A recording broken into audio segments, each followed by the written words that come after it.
Dear friend, channel में आपका स्वागत है। भारतीय संविधान की सीरीज में आज का हमारा टॉपिक है आर्टिकल 14, इक्वलिटी बिफोर लॉ, और जिसको राइट टू इक्वलिटी भी बोला जाता है। तो इस टॉपिक के सब हेडिंग जिसमें हम इसको कवर करने वाले हैं, फर्स्ट हम समझेंगे राइट टू इक्वलिटी क्या है, ये किसको अवेलेबल है, और इसके कुछ एक्सेप्शंस हैं तो क्या है, और इससे रिलेटेड लीडिंग केसेस जिसमें ये और अच्छी तरह से जुडिशरी ने इवॉल्व किया है वो क्या क्या है। चलिए शुरू करते हैं। What is right to equality. तो ये जो टेक्स्ट आपके सामने है ये तो आपको संविधान की बुक में ऐसे भी लिखा हुआ मिल जाएगा। यहाँ हमने इसको लिखा है एक विशेष पर्पज से। आप इसमें देखिए, इसमें बोल्ड किए हुए दो टर्म हैं। राइट टू इक्वलिटी का मतलब है इक्वलिटी बिफोर लॉ और equal protection of the law. State किसी भी आदमी को इक्वलिटी बिफोर लॉ मतलब समान लॉ का अधिकार और समान लॉ की सुरक्षा का अधिकार कभी भी डिनाई नहीं करेगा। कहाँ पे डिनाई नहीं करेगा? With in territory of India. ये भी ध्यान देने वाली बात ही है कि आर्टिकल 14 स्टेट की जवाबदारी है और उसकी एप्लीकेबिलिटी है टेरिटोरी ऑफ इंडिया, भारत की सीमा क्षेत्र के अंदर अंदर। अभी इक्वलिटी बिफोर लॉ क्या है और इक्वल प्रोटेक्शन ऑफ लॉ क्या है, इस पे हम थोड़ा सा समझते हैं। तो एक इंग्लैंड के एक जूरिस्ट हुए हैं डायसी। डायसी ने एक प्रिंसिपल दिया है रूल ऑफ लॉ का, जो पूरी दुनिया में प्रचलित हो गया है। तो रूल ऑफ लॉ मतलब कि कानून का शासन होना चाहिए, किसी आदमी का शासन नहीं होना चाहिए। पहले एक जमाना था कि किंग और राजाओं के शासन हुआ करते थे, कोई लिखित संविधान नहीं हुआ करता था, और उनकी जब जिसको मर्जी आए उसको फांसी दे दिया करते थे, और जिसको खुश हो गए उसको आधा राज दे दिया करते थे। तो वो रूल ऑफ लॉ नहीं था, वो मोनार्की और एनार्की थी, जिसमें राजा की मर्जी से, राजा अगर बुद्धिमान है, न्यायप्रिय है और ईश्वर से डरता है तो उसका शासन अच्छा होगा। अगर नहीं है तो फिर वो तुगलक राजा जैसा भी हो सकता है और पागल बादशाह के जैसे भी बिहेव कर सकता है। तो रूल ऑफ डायसी ने दुनिया को डायसी जी ने दुनिया को रूल ऑफ लॉ दिया, और जिसके अंदर सुप्रीमेसी ऑफ लॉ के साथ साथ इक्वलिटी बिफोर लॉ या इक्वल प्रोटेक्शन ऑफ लॉ का भी एक सिद्धांत उन्होंने दिया। अब इक्वलिटी बिफोर लॉ का मतलब ये है कि लॉ या कानून या विधि सभी व्यक्तियों के लिए एक समान होगा। मतलब अगर किसी बहुत अमीर आदमी ने मर्डर कर दिया, किसी गरीब आदमी ने मर्डर कर दिया, तो दोनों पे धारा 302 ही लगेगी और सजा के समान प्राविधान होंगे, बशर्ते कि उनका अपराध सिद्ध हो जाए। तो ये है इक्वलिटी बिफोर लॉ।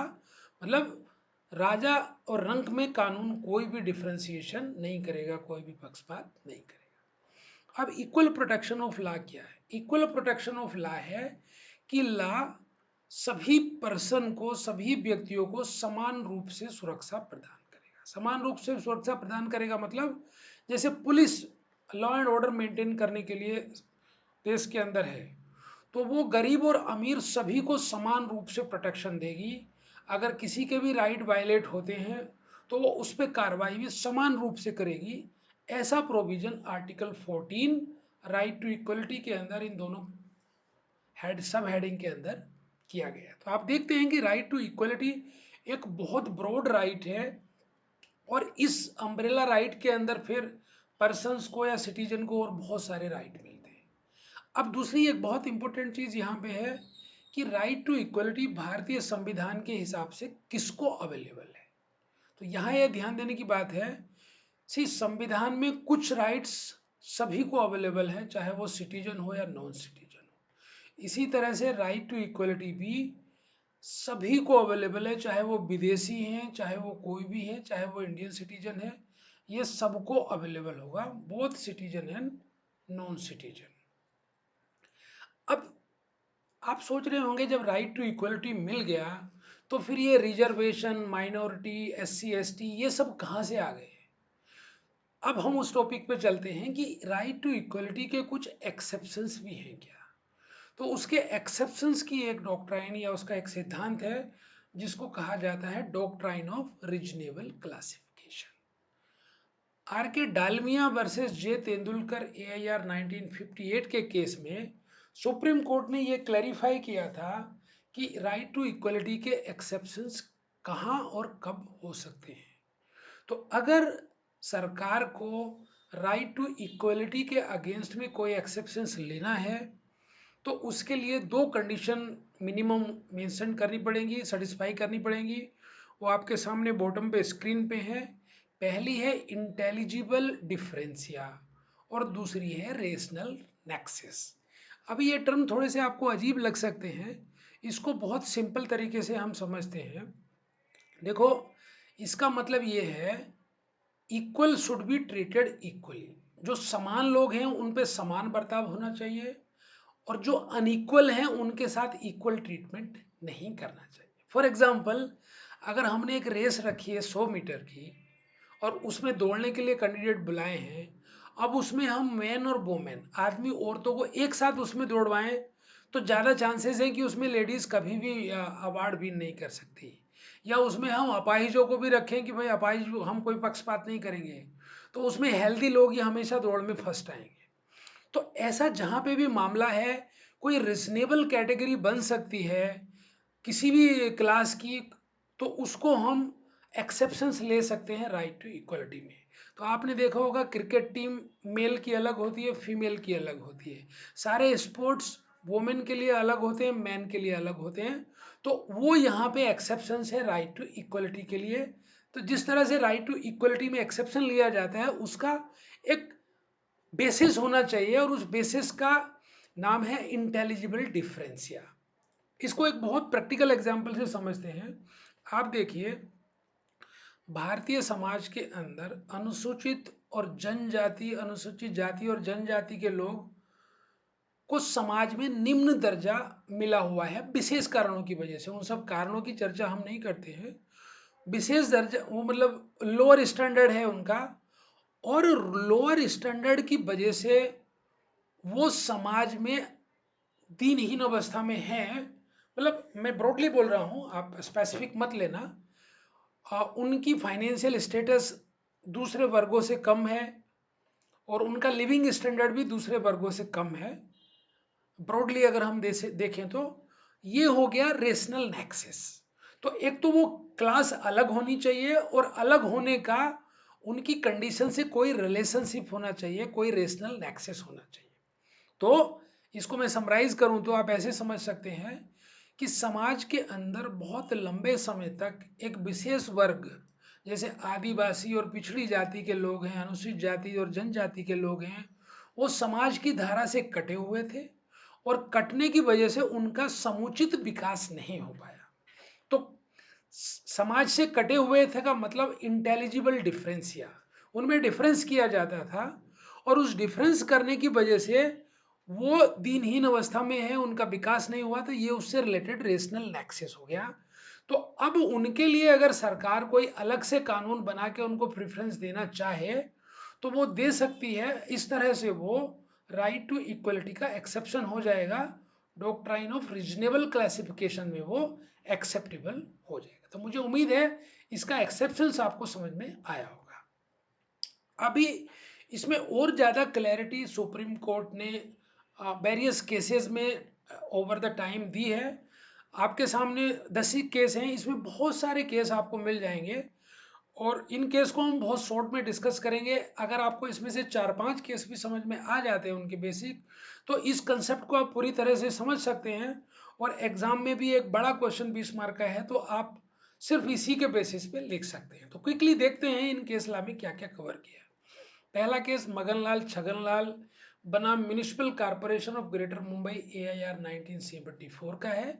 इसमें सुप्रीम कोर्ट ने यह बताया कि अगर गवर्नमेंट ने कोई कानून बनाया है और उस कानून के अंदर डॉक्ट्राइन ऑफ रीजनेबल क्लासिफिकेशन का पूरी तरह से उसको एड्रेस नहीं किया है, जस्टिफाई नहीं किया है, और एग्जीक्यूटिव अथॉरिटी को, एग्जीक्यूटिव ऑफिसर्स को रूल बनाने के लिए डेलीगेट कर दिया गया है, और मान लिया एग्जीक्यूटिव अथॉरिटी फिर रूल बनाए और वो रूल राइट टू इक्वलिटी को फॉलो नहीं करे, तो पूरा का पूरा कानून रिजेक्ट नहीं होता, सिर्फ वो डेलीगेटेड रूल जो अथॉरिटी ने बनाए हैं सिर्फ वो ही रिजेक्ट होते हैं।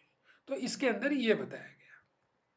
दूसरा केस है चरणजीत लाल बनाम यूनियन ऑफ इंडिया। अभी ये महाराष्ट्र का केस है जिसमें Solapur spinning and weaving mills में जो गैप चल रहे थे, मेल एडमिनिस्ट्रेशन चल रहा था, तो गवर्नमेंट ने डिसाइड किया कि इसका एडमिनिस्ट्रेशन हम गवर्नमेंट के पास में ले लेते हैं। तो उन्होंने एक कानून बनाया और उसको गवर्नमेंट के पास में लेने का उन्होंने एक्विजिशन का काम कर दिया। अभी चरणजीत लाल जी एक शेयर होल्डर थे, उन्हें लगा मेरे शेयर का तो पूरा लॉस हो जाएगा, तो उन्होंने केस कर दिया राइट टू इक्वलिटी का कि मेरा हक इसमें मारा जा रहा है और मेरे को इसमें लॉस हो रहा है। तो सुप्रीम कोर्ट ने हालांकि ये केस गवर्नमेंट के फेवर में दिया, लेकिन ये बोला कि एक आदमी भी एक क्लास हो सकता है। ऐसा नहीं कि सारे शेयर होल्डर ही केस करेंगे तभी उनके केस की सुनवाई होगी। एक शेयर होल्डर भी अगर केस करता है और चूंकि वो बाकी शेयर होल्डर के क्लास को रिप्रेजेंट करता है, तो एक अकेला व्यक्ति भी एक क्लास हो सकता है। इसलिए ये केस बहुत लीडिंग माना जाता है कि एक व्यक्ति एक क्लास हो सकता है क्या। अगला केस है ईपी रोयप्पा बनाम स्टेट ऑफ तमिलनाडु AIR 1974। तो ये केस पीजे भगवती ने इसमें बताया, PN भगवती साहब ने, कि राइट टू इक्वलिटी का मतलब है अगेंस्ट द आर्बिट्रेरीनेस, मतलब मनमाने ढंग से कोई भी कानून या उसका अनुपालन गवर्नमेंट नहीं करवा सकती, उसको राइट टू इक्वलिटी की तराजू से होके पास होना पड़ेगा। अगला बहुत ही लीडिंग केस है जो आपने बाकी जगह भी सुना होगा, मेनका गांधी बनाम यूनियन ऑफ इंडिया 1978। इस केस में मेनका गांधी जब विदेश जाने के लिए तैयारी कर रही थी तो उनके पासपोर्ट को सेंट्रल गवर्नमेंट ने जब्त कर लिया। अब उसका कोई रीजन नहीं बताया क्यों जब्त किया। उन्होंने कोर्ट में केस कर दिया और फिर कोर्ट ने सुनवाई करने के बाद बताया कि आपने क्यों इनके पासपोर्ट को जब्त किया। तो उन्होंने कस्टम अधिकारियों ने रूल दिखाए और उन रूल के मुताबिक उन्होंने उसको जब्त किया था। सुप्रीम कोर्ट ने कहा कि ये जो रूल आपने बनाए हैं ये आर्बिट्रेरी है और ये जस्ट एंड फेयर नहीं है, इसलिए ये वैलिड नहीं है और ये अगेंस्ट राइट टू इक्वलिटी है। तो इसमें राइट टू इक्वलिटी का मतलब ये बताया कि अगर कोई भी कानून राइट टू इक्वलिटी को जस्टिफाई करता है तो उसमें मिनिमम 3 कंडीशंस वो फॉलो करना चाहिए। एक तो वो रिटर्न होना चाहिए, दूसरा वो पार्ट थर्ड जो कॉन्स्टिट्यूशन का है फंडामेंटल राइट का, उन पे खरा उतरना चाहिए, और वो जस्ट एंड फेयर होना चाहिए। जस्ट एंड फेयर का मतलब प्रिंसिपल ऑफ नेचुरल जस्टिस को वो फॉलो करके बना हुआ होना चाहिए। अगला केस है एयर इंडिया बनाम नरगिस मिर्जा का 1978 का। तो नरगिस मिर्जा एयर इंडिया में एयर होस्टेस थी और इनको सर्टेन ग्राउंड पे नौकरी से निकाल दिया गया। ये कोर्ट में गई, कोर्ट ने देखा कि एयर इंडिया के एयर होस्टेस से रिलेटेड जो सर्विस रूल थे वो मेल एयर होस्टेस से अलग थे। जस्ट मैं बता दूं आपको क्या थे। एक तो ये था कि कोई भी एयर होस्टेस अगर शादी कर लेगी तो फिर वो नौकरी नहीं कर सकती। दूसरा था उसकी फर्स्ट प्रेगनेंसी जब भी हो जाएगी तब भी वो नौकरी नहीं कर सकती। मतलब शादी हो गई और उसके बाद प्रेगनेंसी हो गई तो शादी पे ही पहले ही रिजाइन रखना पड़ेगा। शादी नहीं कर रही है और प्रेग्नेंट हो गई तो भी रिजाइन करना पड़ेगा। और तीसरी कंडीशन ये थी कि 35 साल की एज अगर हो गई है तो भी उसको रिजाइन करना पड़ेगा। अब ये तीनों रूल ऐसे थे, सुप्रीम कोर्ट ने कहा ये बिल्कुल राइट टू इक्वलिटी के अगेंस्ट हैं और उनको इनवैलिड करार दे दिया और इनको दोबारा नौकरी पे बहाल करने का आदेश दिया। अगला केस है बहुत ही फेमस केस, इंदिरा साहनी बनाम यूनियन ऑफ इंडिया, और ये मंडल कमीशन के केस से भी नाम से जाना जाता है और ये रिजर्वेशन के मामले में सबसे ज़्यादा लीडिंग केस है 1993 का, जब विश्वनाथ प्रताप सिंह की गवर्नमेंट सेंटर में हुआ करती थी पार्लियामेंट में। इस केस में सुप्रीम कोर्ट ने कहा कि आप राइट टू इक्वलिटी की डॉक्ट्राइन ऑफ रीजनेबलनेस के अंतर्गत SC ST और बैककास्ट का रिजर्वेशन तो कर सकते हो, बट आप इतना रिजर्वेशन नहीं कर सकते हो कि आप जनरल कास्ट के हक को पूरा का पूरा खा जाओ। तो इस केस में पहली बार ऐसा हुआ जब रिजर्वेशन की लिमिट को 50% पे रखा गया। आप अंदर कितने भी उसके अंदर SC ST बैक कास्ट सब क्लासिफिकेशन कितने भी कर लो, लेकिन ओवरऑल आप रिजर्वेशन की लिमिट को 50% से ज़्यादा नहीं कर सकते। तो ये एक बहुत लीडिंग केस हमने देखा इंदिरा साहनी का। इसके अलावा आगे के केस हैं जो भी राइट टू इक्वलिटी से रिलेटेड है। विशाखा बनाम स्टेट ऑफ राजस्थान, इसमें सुप्रीम कोर्ट ने कहा कि वुमेन वर्किंग वुमेन को सेक्सुअल हैरेसमेंट के अगेंस्ट प्रोटेक्शन का राइट है, राइट टू इक्वलिटी के अंदर। और ये एम्प्लॉयर या ओनर की रिस्पॉन्सिबिलिटी है, चाहे उसका लिखित रूल नहीं भी है तो भी उनको लेडी एम्प्लॉय के लिए सेक्सुअल हैरेसमेंट के खिलाफ प्रोटेक्शन जो भी चाहिए वो करने होंगे। ये सुप्रीम कोर्ट ने इस केस में बताया। अभी कुछ रिसेंट केस हैं जो आपने सुने भी होंगे, सायरा बानो बनाम यूनियन ऑफ इंडिया AIR 2016। ये ट्रिपल तलाक के केस के नाम से भी बहुत मशहूर है। और इसमें जो मुसलमान हस्बैंड को जब मर्जी आए तब अपनी बीवी को 3 तलाक देने का अधिकार समाज ने दिया हुआ है, उसको चैलेंज किया गया था। और सुप्रीम कोर्ट के पास ये केस गया, उन्होंने देखा कि मुस्लिम समाज में औरतों के खिलाफ पुरुषों को बहुत ज़्यादा अधिकार है, स्पेशली ट्रिपल तलाक के मामले में कोई कमी नहीं भी है और वो कारण बताए बगैर भी ट्रिपल तलाक दे करके अलग कर सकता है। तो सुप्रीम कोर्ट ने इसको बिल्कुल इनवैलिड करार दिया और उस पर सजा का प्राविधान किया और कहा कि इस पे पार्लियामेंट लॉ बनाए और इसको रेगुलेट करे। अगला केस है बहुत ही इंटरेस्टिंग केस। इस केस को नवजोत सिंह जौहर बनाम यूनियन ऑफ इंडिया AIR 2018 के केस को LGBTQ केस के नाम से भी जाना जाता है। और इसमें ट्रांसजेंडर आपस में लिव इन रिलेशनशिप कर सकते हैं, इंटरकोर्स कर सकते हैं, उसके बारे में है। तो जनरली हिंदू समाज, हमारे समाज में, भारतीय समाज में या किसी भी समाज में शादियां मेल एंड फीमेल के बीच में होती है और वो पति पत्नी की तरह से रहते हैं। लेकिन गे और ट्रांससेक्सुअल की एक नेचर होती है कि वो एक दूसरे की तरफ भी उनका अट्रैक्शन होता है, मीन्स मेल मेल का मेल की तरफ होता है, फीमेल फीमेल की तरफ होता है। अब इस केस में जो IPC का सेक्शन 377 है उसमें ऐसे अननेचुरल सेक्स के लिए पनिशमेंट का प्रोविजन है। अब इसको इन्होंने चैलेंज किया और समाज जिस तरह से चेंज हो रहा है तो कोर्ट ने इनके फेवर में राइट टू इक्वलिटी के को कंसिडर करते हुए फैसला दिया कि कोई भी गे किसी के साथ रह सकते हैं और उसमें जेंडर का आप कोई रिलेशन नहीं रहा और कोई भी किसी के साथ में सेक्सुअल रिलेशनशिप में रह सकता है। हालांकि सुनने में ये बहुत अजीब लगता है, बट राइट टू इक्वलिटी के अगेंस्ट में जो जो मैच्योर हैं और जो जो मेजर हैं वो अपनी मर्जी से किसी के साथ रह सकते हैं और कैसी भी रिलेशनशिप में रह सकते हैं। अगला केस भी बहुत इंटरेस्टिंग है, Joseph Shine versus Union of India AIR 2018। ये एडल्ट्री से रिलेटेड केस था जिसमें इंडियन पिनल कोड की सेक्शन 497 के केस में अगर कोई मैरिड वोमेन किसी दूसरे आदमी के साथ में अपने हस्बैंड की परमिशन के बगैर अगर सेक्सुअल रिलेशनशिप रखती है तो उसको एडल्ट्री माना जाएगा। और उसमें उस पर्सन को जो उस मैरिड वोमेन के साथ में सेक्सुअल रिलेशनशिप रख रहा है उसके लिए सजा का प्राविधान था। बट इंटरेस्टिंग बात यह थी कि 22 वर्ष ऐसा नहीं था। अगर किसी वाइफ का हस्बैंड किसी के साथ सेक्सुअल रिलेशनशिप में है तो वाइफ उसको स्यू नहीं कर सकती, वाइफ उसको पनिशमेंट नहीं दिलवा सकती। अब ये बड़ा कंट्रोवर्शियल मामला था तो सुप्रीम कोर्ट ने इस केस में सेक्शन 497 जो बहुत टाइम से चला आ रहा था उसको नलीफाइड कर दिया, उसको इनवैलिड बोल दिया। इसके मुताबिक अब कोई भी हस्बैंड और कोई भी वाइफ जो मेजर हैं वो किसी के साथ भी अपनी मर्जी से सेक्सुअल रिलेशनशिप रख सकते हैं। हाँ, अगर दूसरे को पसंद नहीं है तो वो एक डाइवर्स का ग्राउंड हो सकता है, वो तलाक ले सकता है। तो इस तरह से हमने मेन मेन केस कवर किए। उम्मीद है इस केस और डिस्कशन से आपको राइट टू इक्वलिटी का कंसेप्ट समझ में आया होगा और आप इसको अच्छी तरह से राइट अप बना के लिख सकते हैं। Thank you very much for watching this till and. अगर आपका कोई क्वेश्चन है तो आप लिखिए और आपको अगर ये वीडियो अच्छा लगा है तो लाइक करिए और अपने फ्रेंड्स को उनके बेनिफिट के लिए शेयर करिए। Thank you very much.